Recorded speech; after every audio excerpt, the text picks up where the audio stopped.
Pronto. Desculpa, pessoal, deu uma penada aqui, na verdade. Comecei a gravação. Bom, pessoal, primeiro eu gostaria, né, de apresentar a vocês a professora Jordana Roberta Silva Martins. Ela está aí presente, está aparecendo para todos vocês. A Jordana está tendo a experiência de ser uma professora voluntária da universidade, né? A Jordana, ela vai se apresentar aí, ela é farmacêutica, ela fez mestrado no nosso laboratório, sob minha orientação, na parte de determinação de gene de resistência a antibiótico, e agora ela está fazendo doutorado, né, também aqui. Então ela se cadastrou como professora voluntária e eu pedi para ela preparar uma aula, né, que é bom para o aprendizado dela, faz parte do projeto dela de doutorado, aí, de capacitação, a docência também. E a Jordana tem muita experiência no assunto, tá? Então a Jordana que vai trabalhar com vocês hoje, eu vou estar aqui do lado. É uma temática sobre na verdade, as técnicas de biologia molecular, né, aplicada em processos de gestão ambiental e sustentabilidade, né, voltar para a sustentabilidade.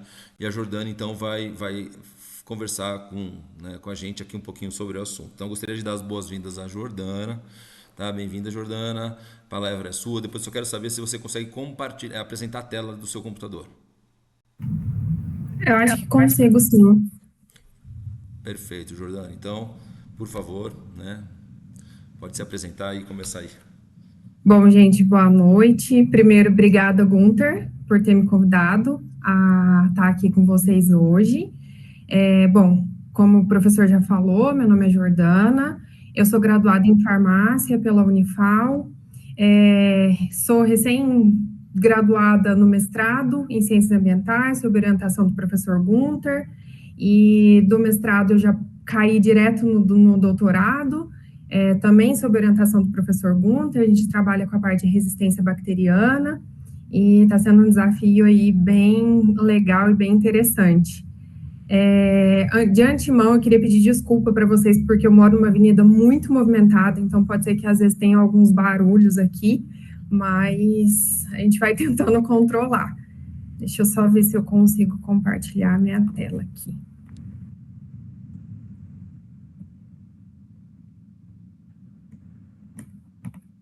Vocês estão vendo? Sim, Jordana. Agora só tem que colocar o modo apresentação e eu acho que Tá. vai estar. Acho que eu vou só fechar a minha câmera, que eu tô com medo de travar por causa da internet. Aí, tá dando para ver? Tá tranquilo? Uhum. Então, vamos lá, gente. Bom, o professor Gunter pediu para que eu ministrasse a aula de aplicações da biologia molecular na gestão ambiental para vocês. E, bom, quando a gente fala de aplicação de biologia molecular, a primeira coisa que vem na cabeça, eu acredito que da grande maioria, é a biologia molecular aplicada nas áreas médicas. E assim, na grande maioria das vezes todo mundo pensa isso, mas não é assim que acontece. Eu mesmo venho do mundo da saúde, eu venho da área da saúde e eu achava que a biologia molecular se restringia só a esse mundo. E depois que eu comecei a estudar, que eu comecei o mestrado, que eu comecei a trabalhar um pouco mais com isso, eu vi a amplitude da biologia molecular em várias outras áreas, inclusive na parte ambiental. Bom, então vamos lá. Só para a gente contextualizar, o que seria a biologia molecular? Então, ela é o estudo dos processos biológicos em nível molecular, ou seja, no seu nível mais fundamental. A gente estuda DNA, RNA e proteínas, e é uma ciência que é a base para compreender e manipular tanto micro-organismos quanto sistemas biológicos. E como que ela se originou e ela foi desenvolvida? A biologia molecular, ela é a junção de três áreas da biologia, que é a genética, a bioquímica e a biologia celular. Então, juntando essas três áreas, a gente hoje tem a biologia molecular.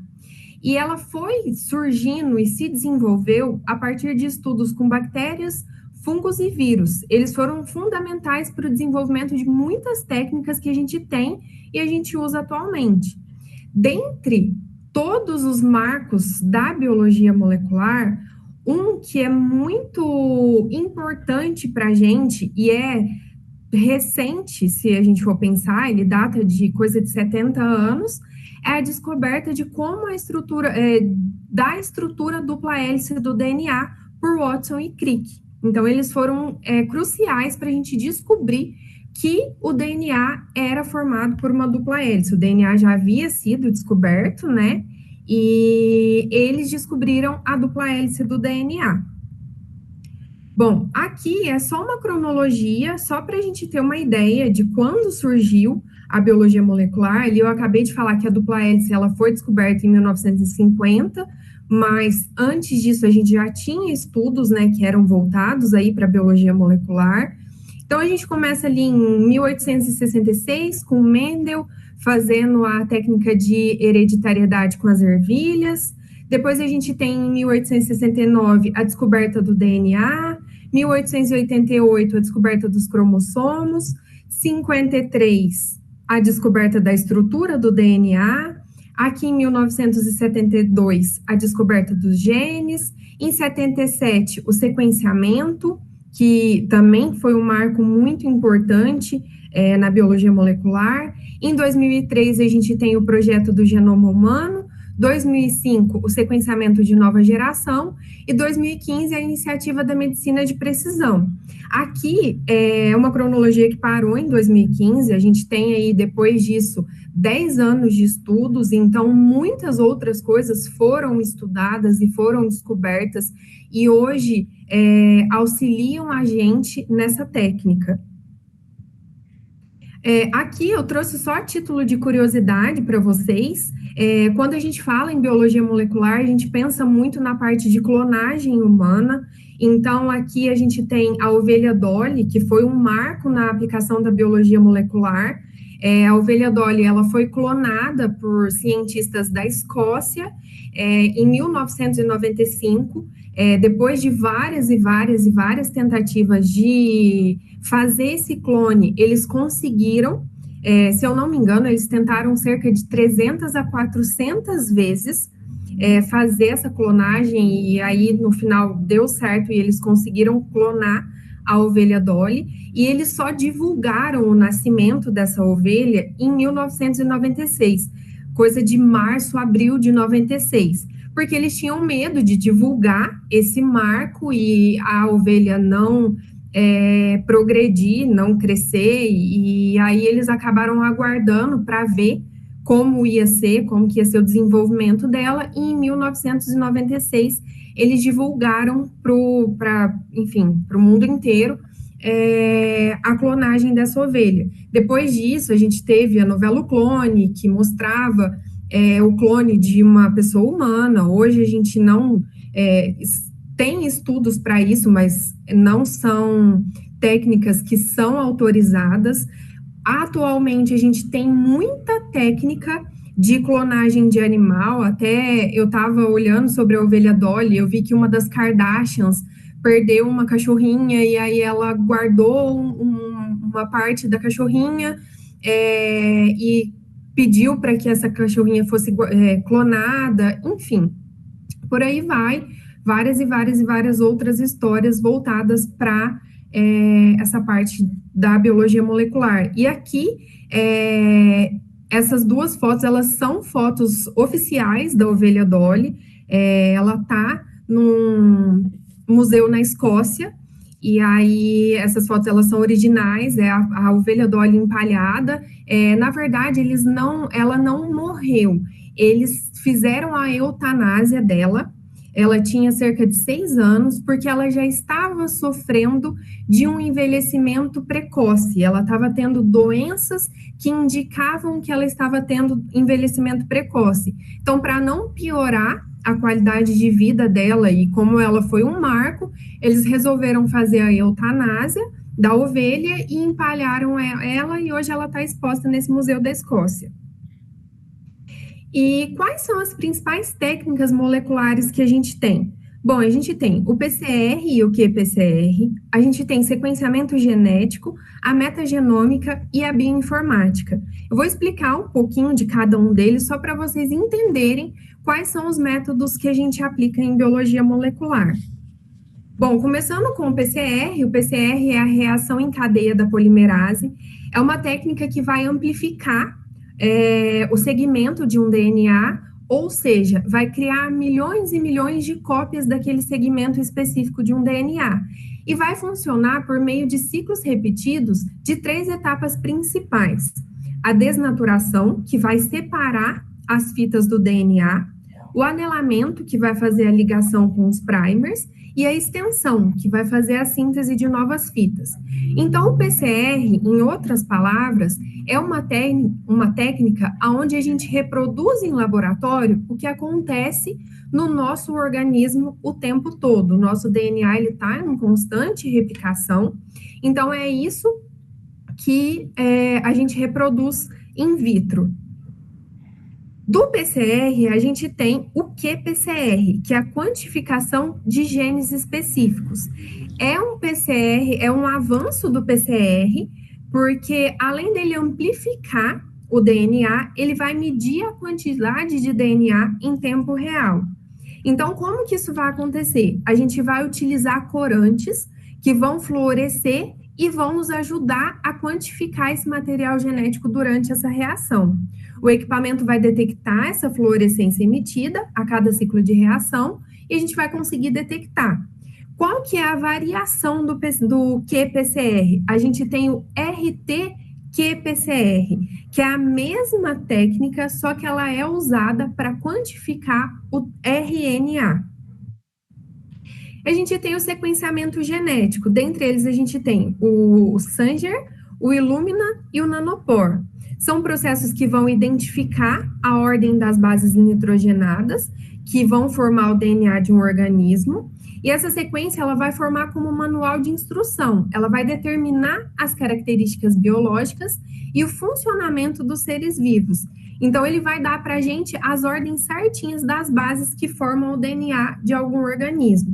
E quais que são as aplicações? A gente vai compreender genes, a gente vai poder detectar mutações, estudar micro-organismos, doenças e também o ambiente. Tem também a metagenômica, que vai ser um estudo da análise genômica das amostras ambientais ou biológicas inteiras, e a gente vai conseguir avaliar todos os micro-organismos presentes sem a necessidade de fazer o isolamento deles em laboratório. Então, essa técnica ela vai permitir identificar quem está presente e o que eles estão fazendo ali no ambiente. E como que a gente pode aplicar essa análise? Através de uma análise de diversidade microbiana, monitorar a poluição, a parte de resistência antimicrobiana, identificação de rotas metabólicas de processos microbianos e processos ecológicos.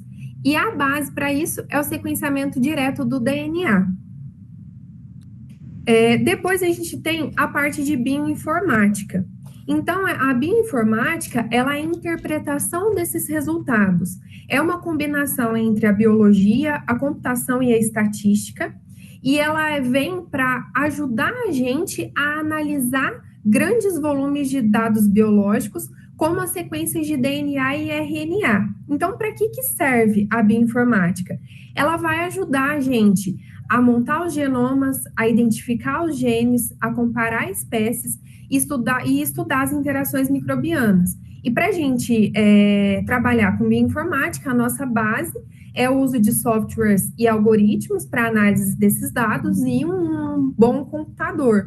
Até a gente estava conversando ontem, a gente teve essa mesma aula na engenharia ambiental, e a gente estava conversando com o pessoal que a gente está em falta de bioinformatas. Eu tive recentemente em um congresso em Sergipe, um congresso de microbiologia, e de várias pessoas que eu conversei, muita gente trabalha com sequenciamento, trabalha com a parte de metagenômica, mas quase ninguém consegue fazer a parte de bioinformática. De todas as pessoas que eu conversei com muita gente, uma pessoa era bioinformata, e aí a gente até brincou que essa pessoa em específico estava feita, porque ali ela tinha resultado para analisar de uma gama de pessoas. E quais que são as áreas que a biologia molecular ela pode ser aplicada?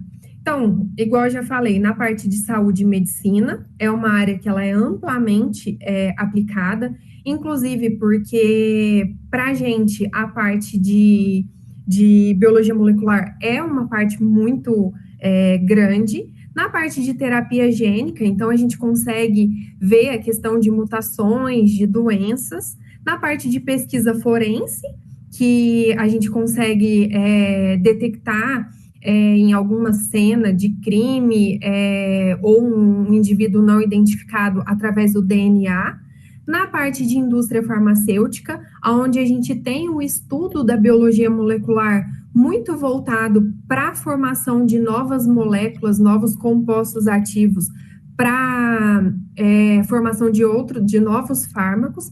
Na pesquisa científica, um exemplo é o nosso laboratório, na Unifal, que todas as áreas de pesquisa lá dentro usam da biologia molecular. Na agricultura e na produção de alimentos, a gente tem um exemplo, por exemplo, dos transgênicos, em que há uma modificação genética em grãos para que eles tenham uma melhora na produção. Outro exemplo é modificação de planta para a planta sobreviver melhor a mudanças climáticas. Hoje a gente está vendo muito essa questão de mudança climática, então a gente faz um melhoramento genético dessas plantas, ou até mesmo em alguma planta frutífera, a gente faz um melhoramento genético para essa planta conseguir produzir mais. Então a gente vê que a biologia molecular ela pode ser aplicada aí em diversas outras áreas que não só a saúde e a medicina. E qual que é a conexão da biologia molecular com a gestão ambiental? Então, como que essas áreas elas vão se correlacionar? A gente tem várias aplicações e dentre elas eu separei 3 para poder explicar um pouquinho mais para vocês. A gama de aplicações é muito grande, então de todas elas eu separei 3 para ficar mais fácil da gente conseguir aprofundar um pouquinho mais nessas 3. Então, a gente tem a parte de aplicação em monitoramento ambiental. Então, a gente tem a identificação de micro-organismos patogênicos em águas residuais, no caso, em esgoto, a detecção de genes de resistência antimicrobiana e a avaliação da eficiência de tratamento em ET.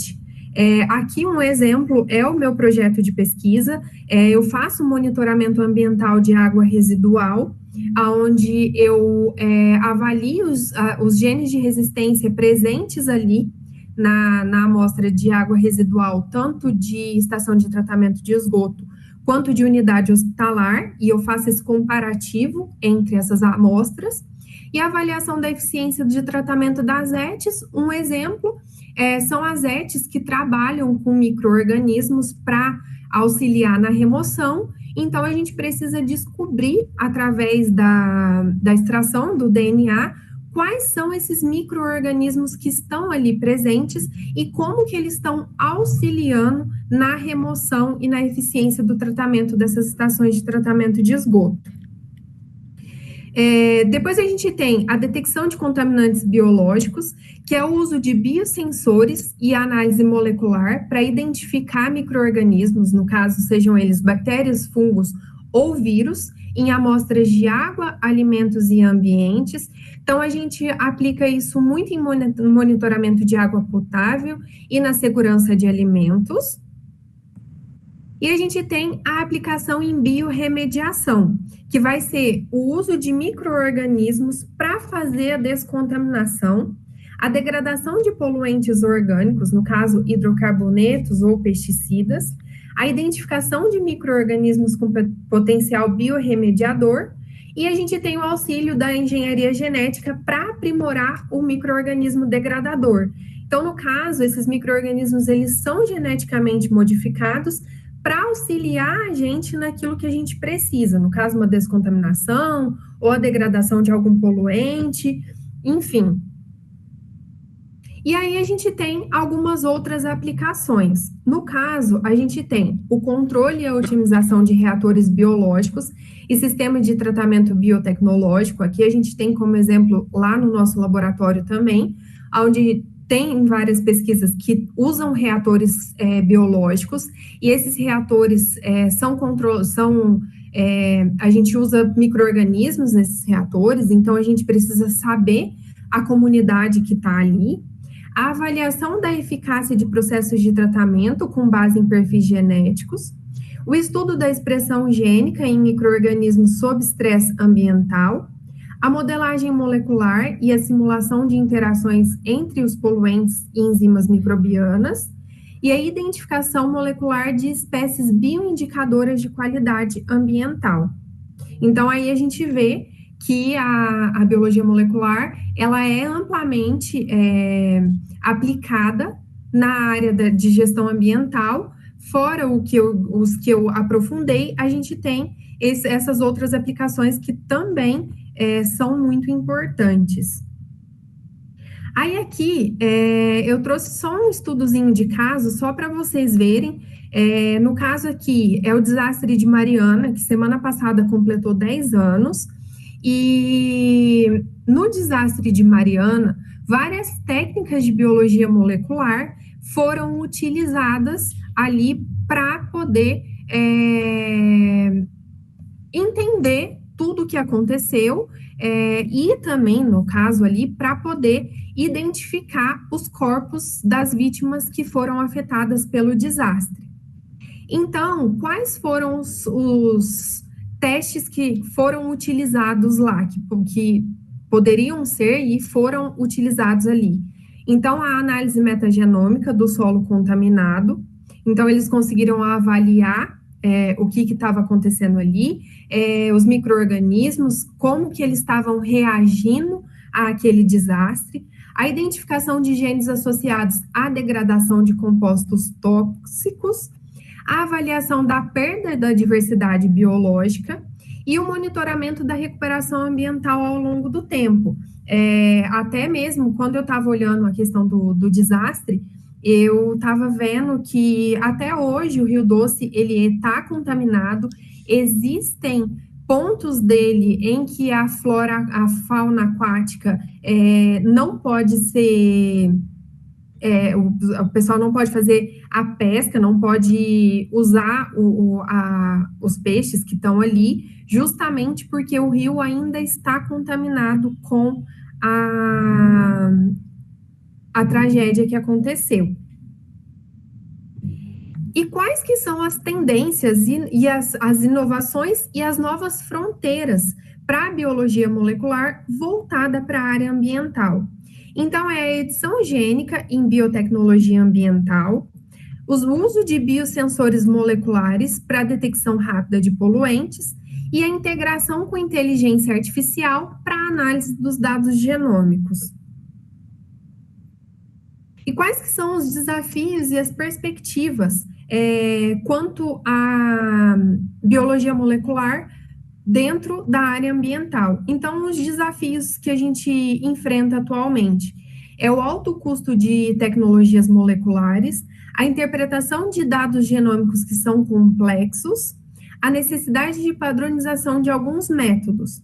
Então, esses são todos os desafios que a gente enfrenta atualmente, porém, a gente tem algumas perspectivas, que são a redução de custo e ampliação do uso em campo e a expansão das aplicações na gestão ambiental. E com isso, o que a gente pode concluir? Que a biologia molecular, ela é uma ferramenta que é essencial na gestão ambiental, ela vai permitir compreender, monitorar e intervir em processos ecológicos complexos, e o futuro ele vai apontar aí para uma integração crescente entre genética e sustentabilidade. Bom, gente, então era isso. Queria agradecer vocês pela atenção. Se vocês tiverem alguma dúvida, eu estou à disposição.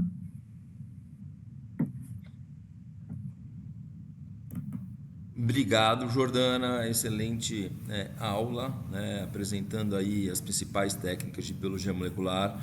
E pessoal, antes de passar a palavra para vocês, assim, cara, a importância da biologia molecular, né? Eu não me considero geneticista, né? Eu sou microbiologista, mas eu uso a biologia molecular em todas as áreas ali do estudo que eu faço, sabe? Todos os artigos que as áreas de pesquisa que nós trabalhamos, a biologia molecular está fortemente inserida. Então, ela, sem dúvida, é uma ferramenta é o que a Jordana falou, ela evolui muito rápido, né? Eu também falei na aula de ontem, e eu acho legal comentar aqui, que quando começaram, ela falou quando o Singer, né, inventou o sequenciamento, e na sequência veio o projeto do genoma, que é o primeiro tipo de sequenciador Singer que tem, Singer, né? Para completar o projeto Genoma, era esperado mais de 10 anos, com vários laboratórios do mundo inteiro participando. Tá? Mas 3 anos depois já começou a evoluir, né? Na sequência já começou a evoluir as técnicas de sequenciadores. Tá? E eles terminaram isso daí em 3, 4 anos, o genoma. E hoje, o que eles demoraram, iam demorar 10 anos, fizeram em 3, hoje se faz em um dia. Que qualquer um de nós pode pegar e fazer o nosso genoma aí para ver quais as possíveis deficiências enzimáticas que nós temos, relacionar os possíveis doenças que podemos ter, né, ou que já temos e não sabemos. Então a técnica evolui muito rápido e a bioinformática, como a Jordana colocou, ela é fundamental para interpretar toda essa quantidade de dados que estão sendo gerados, né? Existem muito poucos bioinformatas, né? A USP criou um curso de bioinformática, para vocês terem uma noção, porque ou era um biólogo que entendia um pouquinho de computação ou um computeiro que tentava entender um pouquinho da biologia. Mas o curso de bioinformata, ele realmente forma, né? Você usa muito Linux, o R, alguns softwares aí que você precisa, algumas linguagens aí computacionais que tem que ter um pouco mais de habilidade. E realmente está faltando bioinformata, né? A gente está tentando aí, a gente está com um projeto, a gente está para comprar. E além do que, você precisa de ter ferramentas, a quantidade de dados gerados é muito grande, então você precisa ter servidores potentes, né? A gente está com a ideia de comprar um servidor, está com um projeto, mas custa R$300 mil um servidor para processar a quantidade de dados que são gerados com esses resultados da biologia molecular. Jordana, muito obrigado, parabéns pela aula, fiquei orgulhoso de você. Vamos abrir aí a conversa, aí a pergunta do pessoal. Braulina já está com a mão levantada. Por favor, Braulina, seja a primeira a fazer as perguntas. Então, eu tenho uma curiosidade que eu queria ver com a Giovana, né? Giovana, por que os estudos estão sempre ligados com o aumento da produção e não com a qualidade da alimentação? Não seria hora de mudar a forma de ver? Porque quando você estava falando, você sempre fala que vai aumentar a produção, e tudo é voltado a aumentar a produção. No entanto, nós estamos tendo muitos problemas com crianças com relação com o trigo, né? A intolerância. Então, nós estamos assim num período, né, que eu percebo que muitas crianças estão com esse problema. Então, esse problema não seria o fato do aumento da produção, mas eles não estão focando nos benefícios que aquilo está fazendo para as pessoas. Então, talvez não fosse a hora do cientista começar a puxar um pouquinho para esse lado. Nossa, ótima pergunta. No caso, o que eu penso a ciência, ela vem para contribuir. Porém, quando a gente fala de aumento de produção, a gente não está falando de ciência, a gente está falando mais da parte comercial. Sim. Então, a indústria, ela pensa em produzir, ela não pensa no que vem depois. Então, o que acontece? Melhoramentos genéticos, eles foram feitos para aumentar a produção e a gente ter mais alimento, porém, nem sempre esses melhoramentos genéticos, eles são benéficos. E eu acredito que hoje, vendo todo esse esse boom que está tendo de problema com transgênico, de problema com alimento que pode causar alguma coisa que o ser humano há poucos anos atrás não tinha, mas passou a ter, deve estar sendo estudado, e eu acredito, deve não, estão sendo estudados para que esse melhoramento genético ele seja modificado de novo e e venha para beneficiar e não para causar malefício. Mas, infelizmente, o capitalismo não é assim, né? A indústria só pensa em produzir. Então, enquanto ela tem ali o transgênico e ela consegue melhorar a produção para poder vender mais, ela vai fazer. Sim. Eu não sei se eu consegui te responder.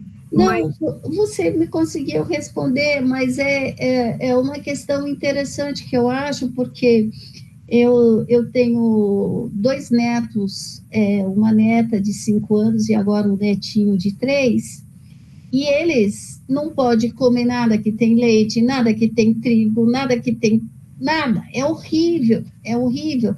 E eu tenho percebido que você tem muitas crianças com esse tipo de problema, né? Então, é uma situação tão difícil que nem, por exemplo, a minha filha foi no aniversário da minha outra neta, meu neto não podia comer nada, porque tudo faz mal. Então, ela tem que levar o bolo dele, tem que levar tudo.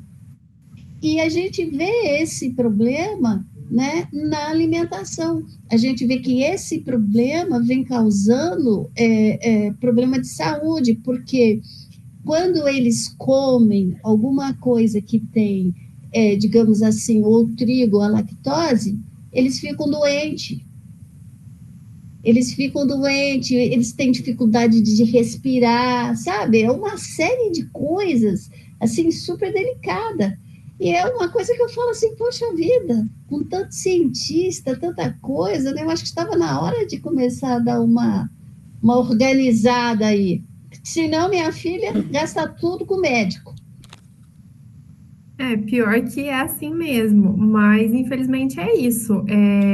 Lógico, o melhoramento genético ele vem para melhorar, mas às vezes não é isso que acontece. Lembrando aqui, Brolin, que às vezes nem todos os problemas que as pessoas têm, talvez é causado pelo melhoramento genético, né? A gente sabe que a intolerância a certos produtos é questão, né? Às vezes até autoimune, a questão de você realmente não ter intolerância com o produto, independente de ele ser modificado geneticamente ou não. Né? Isso é uma coisa a ser colocada também. Tem um impacto, sim, dos transgênicos, principalmente na parte ecológica, né? Porque quando você insere uma espécie aí transgênica de um determinado vegetal, milho, por exemplo, você acaba deixando de cultivar a grande diversidade que a gente tem, né?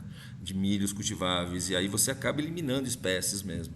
Né? E ficando ficando realmente com somente uma espécie em grandes cultivos, né? Isso para soja, para milho, e que depende às vezes de uma empresa que tem a semente, que a empresa nem produz a semente, ela às vezes tem ela que vende a semente, né? Então você fica atrelado, produz bem, mas está sempre atrelado à compra da semente daquela empresa.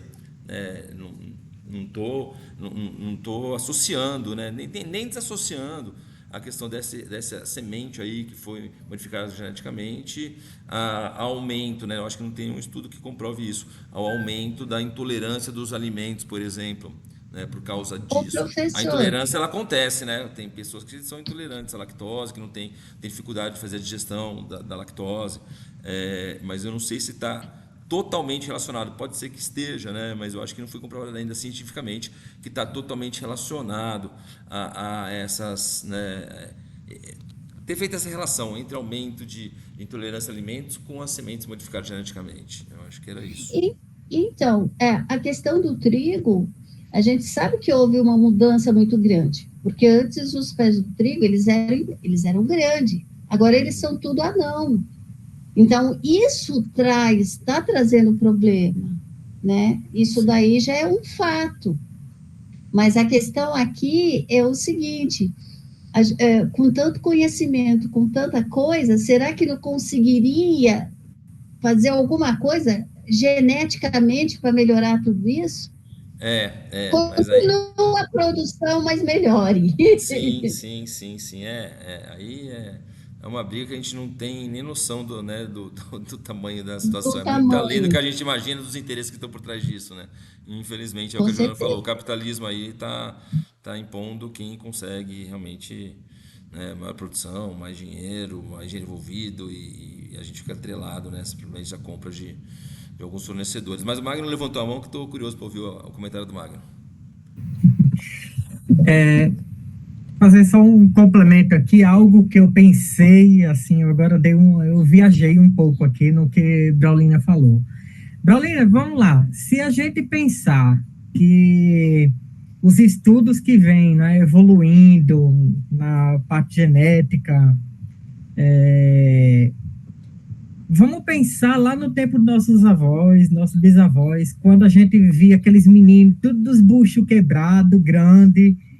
Será que aquilo era porque eles só comiam barro, era cheio de verme, ou porque eles já tinham problemas com lactose e tudo isso? E hoje a gente tem a evolução, né, da ciência e começa a nos mostrar que as intolerâncias, né? Então, eu costumo acreditar que até nesse... teve até um comentário aí agora. Que até nesse sentido, né, eu acho que evoluiu, né? Eu acho que a gente saber que tolerância à lactose já existem medicamentos que podem auxiliar, né, em a gente não sofrer tanto, e a própria genética, né? Eu acredito que a própria genética trabalha no dia a dia para melhorar a produção, sim, mas melhorar a produção também com menos riscos do que talvez antigamente. Sabemos também que existem produtores que utilizam fertilizantes, né, que não deveriam utilizar. Então, eu levo por esse viés, né, do que existe, né. Antigamente se fazia as coisas um pouco mais naturais, mas era um natural que também tinha e tem, né, ainda seus malefícios, né. Ô, Magno, quando você falou de antigamente, que ficava com aquelas barrigas imensas, tal, tudo, então, antigamente tinha muito problema como é que chamava? Aqueles bichinhos que dava na barriga, bichinho não, uns bichão desse tamanho, uns vermes. Isso aí. Verme. Então, Tinha aqueles que eram de 15 metros. tinha Esqueci o uns que nome era dele. animal, mas aí vem uma questão. Eu não sei se você percebe, por exemplo, hoje a gente já não faz tanto exame de fezes, porque hoje a gente já toma mais remédio, já tem mais cuidado. Então, a doença, ela evoluiu, ela mudou. Ela saiu daquele estado e agora está aparecendo outras, né? Então, por que está aparecendo outras? Por causa das mudanças que vem acontecendo, né? Então, isso tudo vem trazendo problemas para as novas gerações, né? Que aí você entra naquela situação que a pessoa fica doente, vai lá para o SUS, vai ter um gasto maior com a saúde, vai ser mais debilitado, aí já entra na parte da economia, já não vai trabalhar tanto porque está sempre doente. Então, assim, é um processo, e esse processo, ele está grande, porque você vê assim, tem uma fase aqui que nós passamos, que muitas pessoas tiveram problemas de tireoide. Por quê? Porque eles estavam colocando alguma coisa no sal lá, iodado, sei lá o que era, que o problema de tireoide, você pega, por exemplo, uma faixa etária que seria a minha, você começa a analisar para você ver, é muita gente com o mesmo problema, né? Então, nós temos muito dessas coisas. Então, é aí onde que vem a ideia. Precisamos de melhorar. E nós, como bom gestor... Eu também acredito que, vamos dizer assim, a evolução, né, das genéticas ali, não é? Os estudos vão mostrando coisas que um pouco mais lá atrás se pensava que era uma coisa e não era, é outra. sim. né? Então, a gente vai pensando nesse. Pronto, vou dizer um caso concreto. A população hoje vive mais. Se ela vive mais, é porque está evoluindo, não é? A genética está evoluindo, né? Positivamente, né? Quando se diz, está aparecendo muito câncer, que não... Sim, mas antigamente não se estudava esses cânceres. O povo morria sem saber o que era, pensava que era só uma dor de barriga. Muito bem. Estou gostando da discussão, estou gostando Sim. bastante, né? Os pontos aí da Braulina, do Magno. E o Fernando colocou uma coisa muito interessante que está relacionado com o que o Magno falou agora, com relação a câncer, né? E realmente, a gente vem, né? Pelo menos eu acho que estou um pouco próximo da idade da Braulina, mais para a Braulina do que para o Magno. Na minha época, Acho eu meio não vi. difícil, professor. A minha já está Ah, bem lá em cima. mas eu tô por aí também, mano. Olha só, o que acontece é o seguinte, um relato meu, eu quando era pequenininho, eu não via as pessoas jovens morrer de câncer. A gente via os avós, né, as pessoas com mais de idade tinham câncer. Hoje eu perdi uma amiga de 22 anos, né, as coisas estão espalhadas realmente tem aumentado o número de casos de câncer. Concordo que às vezes não tinha tanto relato, mas a gente não pode negar o que o Fernando colocou aqui, que é o uso de agrotóxicos. Isso sim, o agrotóxico ele é mutagênico, né? Os compostos que estão lá presentes, os princípios ativos têm capacidade de mutagenicidade, e a mutagenicidade pode levar ao desenvolvimento de tumores, sim. Né? Nesse contexto, eu já passo a palavra para o Fernando, que pediu a palavra aí e colocou esse tema também para discussão.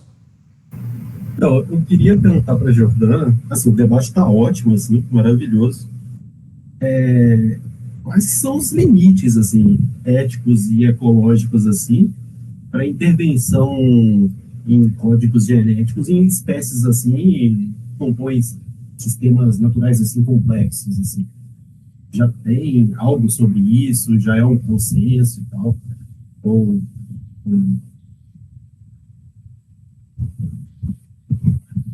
Olha, essa pergunta eu vou pedir auxílio para o Gunter, porque ele está mais por dentro dessa parte do que eu. Eu realmente não vou saber te responder ao certo. Então, eu vou pedir ajuda aos universitários. Ou Fernando, é ético o processo, sabe? Até onde a ética permite. Tirando isso, não tem limite.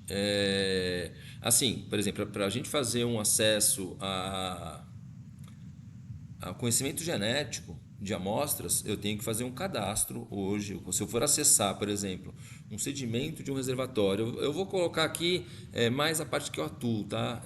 Não muito a parte médica, que aí o processo é muito mais complicado, porque envolve essa questão de clonagem, todo esse processo, e também o que vai limitar isso é sempre a ética. Em alguns casos, algumas legislações. Mas na parte ambiental, quando eu vou acessar, por exemplo, um lago, um reservatório, para obter o conhecimento genético de quais as espécies que estão lá, eu preciso fazer um credenciamento no CIGEM, que é o Sistema Nacional de Gerenciamento de Amostras Genéticas. Então, eu entro no site que é ligado acho que ao IBAMA, e você entra lá e você cadastra, olha, eu estou acessando, estou coletando amostra de sedimento do reservatório de Itaipu, ou então água do reservatório de Retiro Baixo, ou sedimento do estuário de Santos, para estudar a comunidade genética lá presente. E aí eu faço um registro disso. A gente tem que fazer registros, né? Você, quando faz, por exemplo, às vezes na parte de tratamento, né, é possível, alguns pesquisadores inserem genes de degradação de algum determinado composto em outros organismos, e o organismo acaba sendo um superorganismo. Você não pode soltar isso no ambiente, né? Você, a máxima, pode trabalhar com relação a ele confinado em reatores, né? Então, existe também essa questão de você além de essa alteração, o conhecimento genético tem que ser levantado, né? Então, você pode levantar lá e ver o genoma, e a bioprospecção, né, ela é um baita de um mercado. A bioprospecção aí de você estudar a parte genética que vai codificar enzimas de interesse industriais, ela é um mercado gigantesco. Isso daí está muito voltado principalmente para os extremófilos. Se você pega um micro-organismo, por exemplo, que sobrevive, o ótimo de temperatura dele é 110 graus Celsius, Pyrrolobos fulmani, por exemplo. Cara, esse organismo tem um maquinário enzimático totalmente diferente daquilo que a gente conhece. Ele sobrevive ali a 110 graus Celsius e suas enzimas não desnaturam, onde a nossa desnatura. Então você pode usar as enzimas dele em diversas atividades tecnológicas.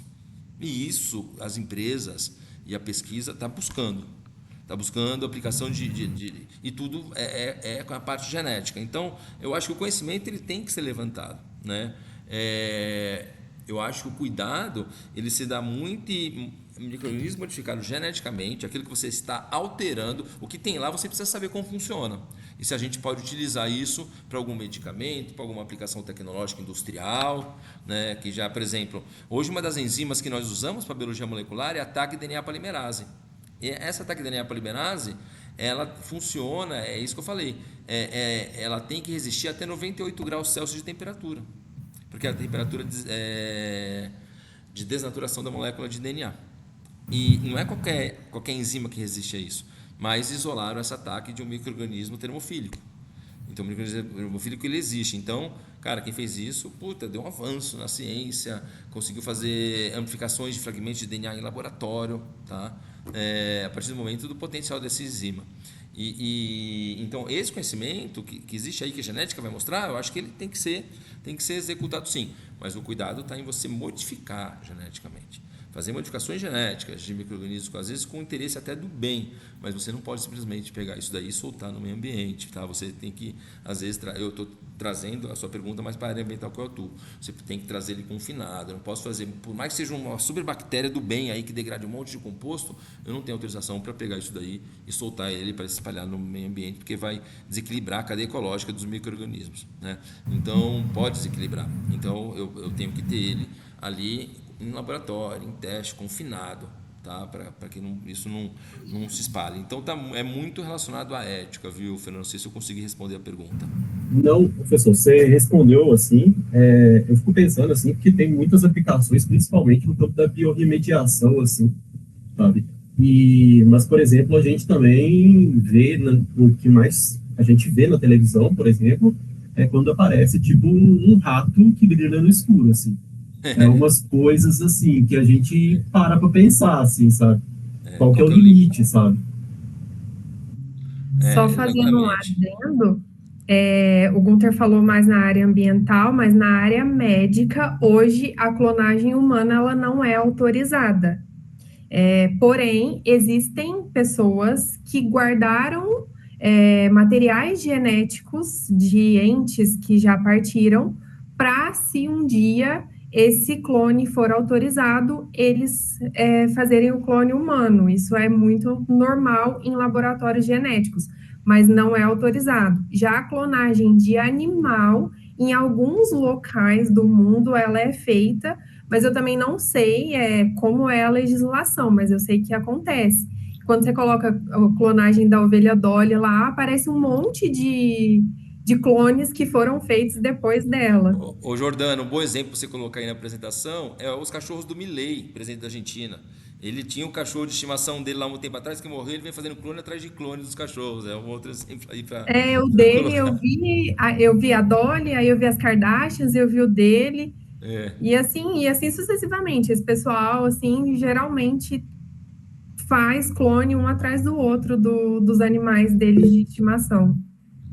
Braulina levantou a mão. Vamos lá, pessoal. Eu acho que eu vou ter que terminar daqui a pouco, porque vocês têm aula às 8h30 com outro professor. Eu não quero invadir o horário de ninguém. E eu queria dar um recadinho antes. Então, Braulina, por favor. O professor, 8h40, ótimo. Falando sobre os micro-organismos, se a gente pega e faz ele reproduzir mais energia, né?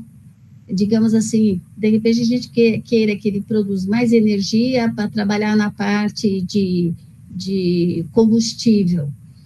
Como é que fica a situação desses micro-organismos? Isso traz problema para eles? Trazem alguma dificuldade? Tá. Ótima pergunta, Braulínia. É um assunto que está. A Carla levantou a mão, só vou responder essa pergunta, depois passo para a Carla. É um assunto que está super em alta, né? E a população está fazendo isso, o uso de bioenergia, né? Principalmente biogás, e entre biogás, aquele que tem capacidade de queima e gerar calor é o metano. Né? Então, isso daí tem vários grupos, inclusive nós temos uma professora aqui no nosso laboratório, a professora Renata, que ministra algumas disciplinas para vocês.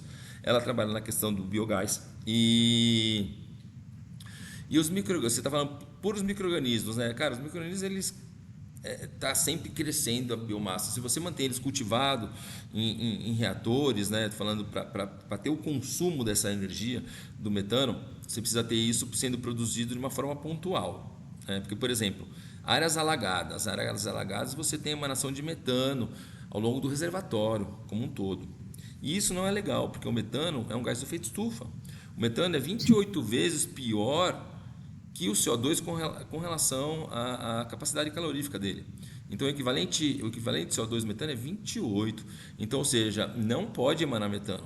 Então, as estações de tratamento de esgoto anaeróbias, né, que é o processo anaeróbio que vai gerar o metano como gás principal, 70%, 80% metano e 20, 30 é CO2, você tem que fazer a queima desse metano. Ou então o aproveitamento dele, queimando para abastecer, por exemplo, uma termoelétrica ou um outro gerador de energia. Mas você não pode simplesmente emanar metano, tá? Então o metano tem que ser consumido. E consumido ele gera energia sim, tá bom?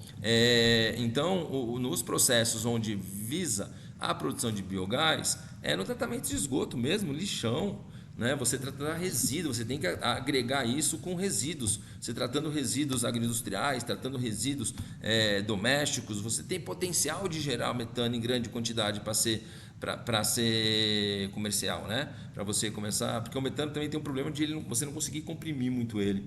Então, a estocagem dele não é tão boa. Então, você tem que produzir e já queimar e já gerar energia na sequência, sabe? Porque não dá para ficar estocando ele porque você não consegue comprimir muito o metano. E para os micro-organismos, o reator metanogênico, eles vão produzindo, vão aumentando a população dele, aí tira de núcleo de lá, coloca em outro, a população vai se dobrando de tamanho. Tá? Então, não é nada traumatizante para a comunidade microbiana, não, viu, Paulina? Então, tá bom, tadinho. Carlinha, vamos lá, Carla. Pode Oi, falar, Carla. professor. Professor, você vai dar um feedback em relação às questões que a gente fez? Como que vai ser das atividades? Assim, você vai colocar lá um gabarito, um feedback, alguma coisa assim? Como que vai ser? Sim, eu acho que um gabarito é uma boa, né? Para o pessoal ter a noção do que escreveu, do que não escreveu, e vai ser colocado um gabarito geral para vocês terem uma noção da resposta, do nível de resposta de vocês, viu, Carla? Assim que a gente for colocando as notas, a gente já coloca esse gabarito. E o pessoal, então, eu também tenho Professor, Oi. só uma pergunta a mais. Mas, assim, um feedback individual, assim, você vai ter ou não? Olha, de alguns sim, né? De alguns trabalhos que eu senti a necessidade de complementar, aí a gente está fazendo comentários, tá? De algum que a gente vê que a pessoa realmente foi para um lugar, né? Para um caminho que não é o caminho certo, aí sim vai ser comentado.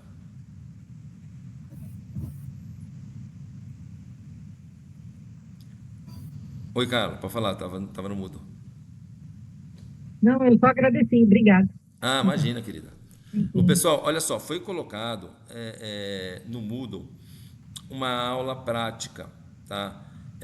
Junto com a atividade 6, que é a determinação de coliformes totais e coliformes fecais. Eu acho importante vocês assistirem, tá?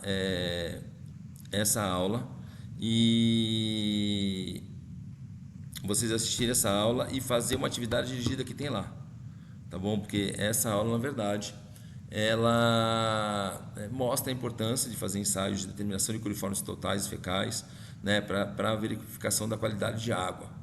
Todas as portarias que versam sobre isso, potabilidade, balneabilidade, classificação de águas, leva o fator de coliformes totais e fecais. Então, lá tem uma aula prática que nós fizemos E aí eu filmei para vocês, para colocar, para vocês terem noção de como que se faz o ensaio, tá bom? E aí tem uma atividadezinha que a Jordana ajudou a fazer lá para a gente passar para vocês também sobre essa aula prática.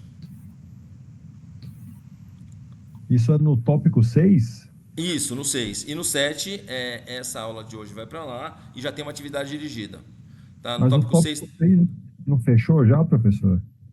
Não, ele ainda foi colocado essa aula também. É uma atividade, é um vídeo de, na verdade, 8 minutos, 10 minutos para vocês assistirem da aula, tá? Aquele vídeo que você fez no laboratório com os alunos, professor? Isso. Eu queria mostrar para vocês terem um pouquinho da noção do laboratório, sabe? E aí aconteceu essa aula, eu falei, não, é importante os alunos da gestão também. Foi um a mais que eu coloquei para vocês realmente terem um pouquinho de contato, como que se faz uma determinação de coliformes totais, fecais, que é uma amostra importante aí que vocês vão enfrentar, vão ver muito pela frente, tá? Mas esse já tem um tempinho que o senhor passou, professor. Desculpa, eu passei na frente do pessoal. Não, esses aí do coliforme foi hoje, viu, Fernando? O coliforme foi hoje? Eu tinha feito ele, até tinha que fazer o gráfico, não era isso? Não, parece que é só uma aula, né? Não é uma tem aula avalia... prática de laboratório. Entendi. Entendi. Desculpa. Tá? Professor, eu entrei um pouquinho atrasado, não sei se eu falou alguma coisa no início, mas como é que está a situação das notas? Porque até agora o senhor é o único que não incluiu nada, a gente está assim, na cega. Nos ajuda, professor. Ô Magro, sim. Não, já foi perguntado e aqui eu respondo para todos vocês. Magro, você fez as atividades? Sim. Quase todas? Todas que estão dentro do cronograma, né? Cara, isso vale muito, tá? Dentro das pessoas que estão fazendo, poucos fizeram todas as atividades, teve muita gente que não fez atividade. Então, aqueles que fizeram atividade, que se dedicaram um tempo para estudar, para pensar sobre o assunto, para escrever sobre isso, né? Não é uma atividade que eu vou ser rigoroso na correção. Tá? A Carla perguntou como é que vai ser, como é que está sendo a correção. Eu estou olhando com o olhar do esforço que vocês tiveram. Eu não vou querer cobrar aqui o conhecimento de microbiologia que nós temos, tá? Mas eu estou olhando o quanto vocês se empenharam e o quanto vocês responderam a questão, tá? Aquele tempo que você dedicou a isso. Se você, por exemplo, Magno, cara, eu fiz todas as atividades que você colocou, eu coloquei as atividades para fazer vocês lerem sobre isso. Vocês leram sobre isso. Vocês responderam, se esforçaram sobre isso. Tudo bem, quem entregou atrasado, fez, cara, não deu para fazer na hora, fez, entregou atrasado, não é tão ruim assim. Eu não vou ser esse cara rigoroso, não entendo, ligou no dia, não fez. Eu não acho que é por aí. Eu sei que muitos de vocês trabalham, muitos de vocês têm um compromisso de vocês. O que eu estou analisando é a tua participação, Magno, no curso como um todo. Não vou falar que questão por questão eu vou ser rigoroso com aquela questão e vou... Cara, se você seguiu a linha, ok. Se foi para o lado muito errado, aí eu falo, olha, você deu uma viajada aí nessa questão. Mas não vou... Eu vou muito mais analisar quem estava presente, quem fez as atividades, quem postou, do que realmente o quanto profundo, né, cada um de vocês foram. Para ser sincero, é o que eu acho. Porque, cara, vocês sabem, quando tiver trabalhos nessa área, vocês já sabem a referência onde buscar, vocês já viram algumas aulas, vocês têm um pouquinho da noção da microbiologia como um todo. E é isso que eu quero. Tá bom? Que a partir de agora vocês entendam um pouquinho qual que é a importância da microbiologia para o gestor ambiental. É isso que eu quero. Okay. Tá? Então, Carla perguntou, não vou ser rigoroso na correção. Não, eu estou vendo o esforço de cada um de vocês que tentou aprender e que fez o trabalho correto. Tá? Ok. Professor, boa noite. Oi, Otávio, boa noite. Me permite uma parte, é o seguinte, eu gostaria de saber do senhor como é que vai ser feito o apontamento, né, da presença, porque eu queria saber se eu estou dentro do limite de participação em relação às aulas síncronas, para mim não ser pego com as calças na mão, Sim, seu Otávio, não, depoimento. ótimo, ótimo. Assim a gente já esclarece para todo mundo, não só para quem está aqui, mas para quem vai assistir o vídeo também. Tá bom, muito Otávio, não tem como eu ver a presença nas aulas síncronas, nem é certo, porque esse curso não é para ter um horário para acontecer, né? Então, muitos podem estar aqui, muitos de vocês que estão aqui, vocês estão sempre aí presentes. Sinto falta de alguns que não estão aqui hoje, mas a maioria, eu sei que à noite tem uma correria, vai ver naquele momento que dá a aula. Né? Eu estou ciente disso. Então, eu vou contabilizar a presença pela entrega. Quem fez as entregas, todas as entregas colocadas, cada entrega tem um tempo que eu vi que vocês se dedicaram a isso para fazer. Então, quem fez as entregas ganha presença naquela atividade. Toda atividade aqui teve uma entrega. Então, quem fez as entregas está contabilizado, assistiu a aula, né, fez a atividade dirigida. Eu não vou, quem não estava presente ou não. Eu acho que a forma que a gente tem aqui é a entrega, tá, pessoal? Então, eu estou aprendendo muito a trabalhar com vocês, tá, pessoal? Eu peço até desculpa aí. Boa noite, Josiane. Eu peço até desculpa aí, né, pela falta de retorno, de uma correção ou outra. Eu estou aprendendo a trabalhar no curso de gestão ambiental. Eu saí agora da administração, eu não tive uma capacitação por ninguém aqui da faculdade, nem pela coordenação, nem por outro... coisa de como se trabalhar, né? Ele simplesmente norteia a gente, mas eu estou aprendendo no dia a dia aqui com vocês, né? Mas o meu modo de enxergar o curso de gestão ambiental à distância é isso. Cada aula teve uma entrega. Quem fez a entrega é que assistiu a aula, é que tentou fazer o esforço. Isso daí já conta muito. Quem fez a aula, fez as atividades. Eu sei que muitas atividades reclamaram, aqui não reclamaram, mas falaram, essa aqui estava difícil. Também não é tudo facinho, não. Tem que dar uma suada, tem que às vezes interpretar um texto em inglês, tem que ler um artigo. E se vocês fizeram a entrega, é porque eu vi que vocês fizeram isso, se dedicaram um tempo. Então isso está sendo levado em consideração. Professor, é até uma pena, né? Porque o curso vai ser, entre aspas, descontinuado, né? Na forma EAD, como tá e tal. Eu queria perguntar para o senhor, a questão da prova presencial. Porque provavelmente eu não irei. Aí, eu queria saber se o senhor vai conseguir lançar a nota para a gente ter ideia. Por exemplo, dependendo da nota, por exemplo, se eu tiver uma média 9, 8, sei lá, às vezes eu penso, não vai ser necessário, sei lá, me deslocar de Belo Horizonte e tal. Tem um custo da passagem também e tal. Sim, eu acho que 80%, eu acho que a nota final de vocês, 20% é dessa prova, não é? Isso. 20% é dessa prova, exatamente. Se vocês sem esses 20% se garantirem aí em curso, não sei se para você passar com 8, você tem que ter tirado 10 em tudo. Se você fez todas as entregas e não fugiu muito, né, não deu muita uma viajada nas colocações, eu acho que pode alcançar esse valor, sim. Agora, se não fez todas as atividades, às vezes não dá para passar com 8, passa talvez com um pouquinho menos, né? Mas eu entendi o que você colocou. Vocês querem tá todo mundo aflito aí, porque existe essa vinda para cá, né?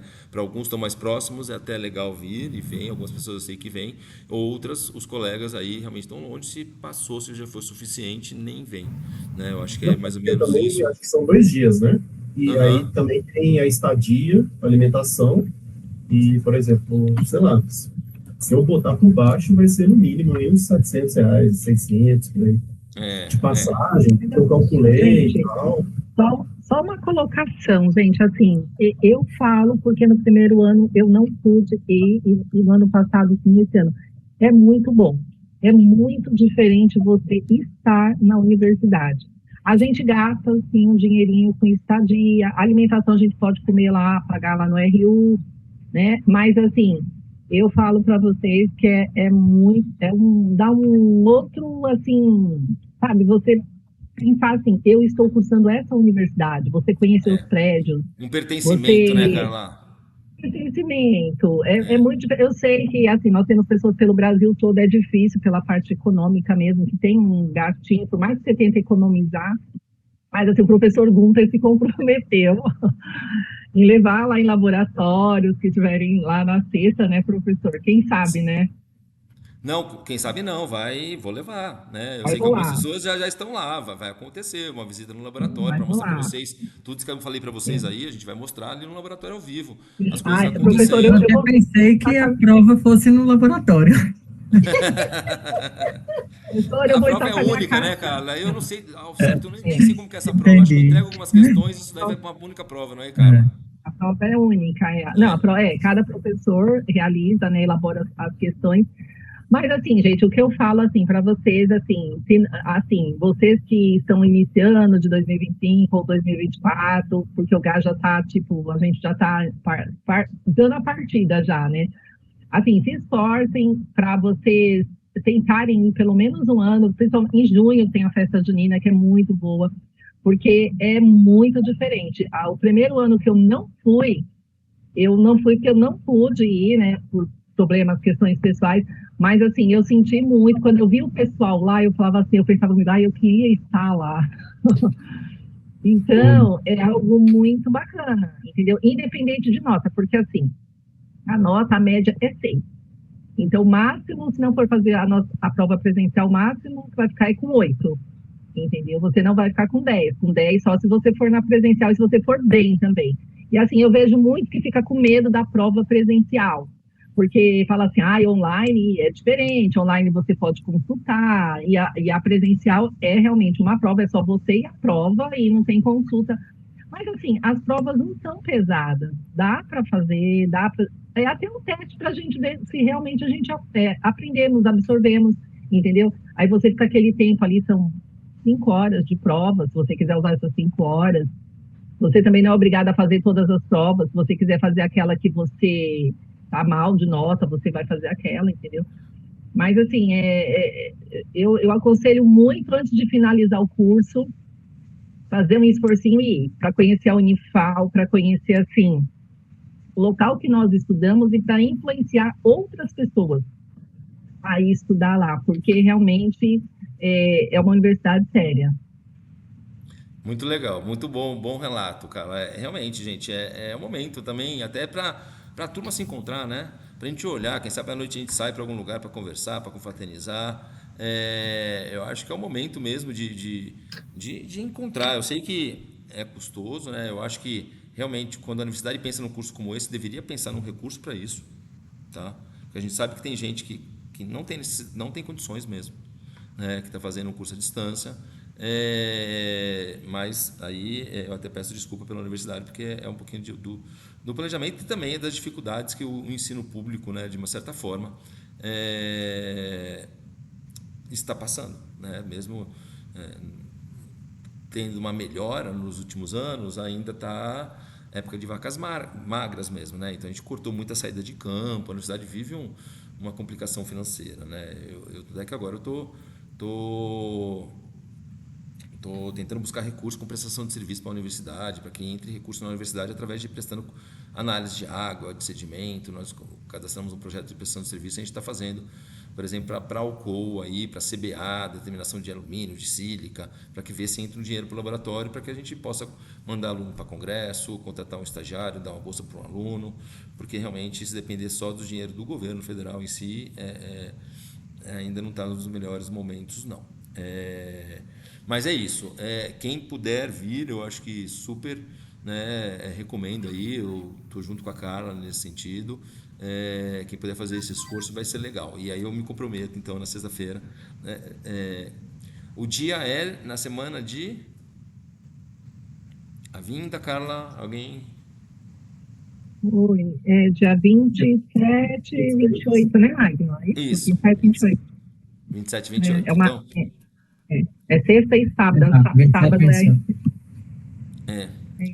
eu não sei se a coordenação chegou a fazer um levantamento com repúblicas de quem pode receber pessoas. Eu acho que isso poderia ajudar. 28 e 29. 28 e 29. Ou então convênio com algum hotel que possa ficar mais em conta a estadia. A gente tem também... eu acho que vocês poderiam pressionar a coordenação do curso, porque tem também o Horto Florestal, que tem um alojamento lá, que às vezes pode, que é próximo, às vezes pode... O Pamplin faz, Gunter. Que ótimo. Então, bom. Ele tipo assim, porque ele está esperando o fechamento das notas. Eu sei assim, porque ele faz isso desde o primeiro ano. Aí ele passa uma lista para saber quais alunos que querem fazer. E ele que tenta vão baratear fazer. a vinda, né? Ele tenta baratear a vinda de vocês. Assim, ônibus, quem vai de ônibus, a Unifal com a Santa Cruz, ela tem 30% de desconto. Ah, legal. Então tem umas... Mas tem também a questão de ser aluno, e alunos que, de repente, fala que não tem um local, ele já tentou República, ele já tentou no Jardim Botânico. Que legal, é isso. Então ótimo, então ótimo. É, então, isso, é isso isso mesmo. não. Eu isso, não sabia o que isso, estava fazendo, bom saber, cara. Bom ter esse feedback não, também. isso ele Mas faz, é isso, desde o então é primeiro- isso. Então a coordenação do curso, ela está proporcionando, né? Que vocês venham. Então, pessoal, aproveitem, venham e a gente vai se encontrar aqui pessoalmente, né? Vamos conhecer o laboratório, vai ter atividade também, eu acho que na horta, né? Que a Carla viu lá com o pessoal da horta e também depois a gente confraterniza à noite, né? Que eu acho que é bacana também a gente ter esse momento também que faz parte. Tá bom? Pessoal, eu acho que vocês já estão atrasados para a atividade de vocês. Eu agradeço demais, tá? Pedir desculpa aí pelos contratempos e né? Na verdade, eu estou aprendendo muito com essa aula. Eu estou aprendendo a trabalhar com vocês esse tema, estou me esforçando para isso e eu acho que eu consegui melhorar e eu acho que no próximo curso eu vou estar ainda melhor, né? Então, obrigado a vocês pela compreensão, tá bom? E aqui eu estou à disposição aí para vocês, para tirar dúvida e também para mostrar o laboratório de vocês e para futuros trabalhos em parceria, em conjunto. Boa noite, obrigado, professor. Obrigado, professor. Boa noite a Obrigado, todos. Jordana. Obrigado, querida. Obrigada. Parabéns.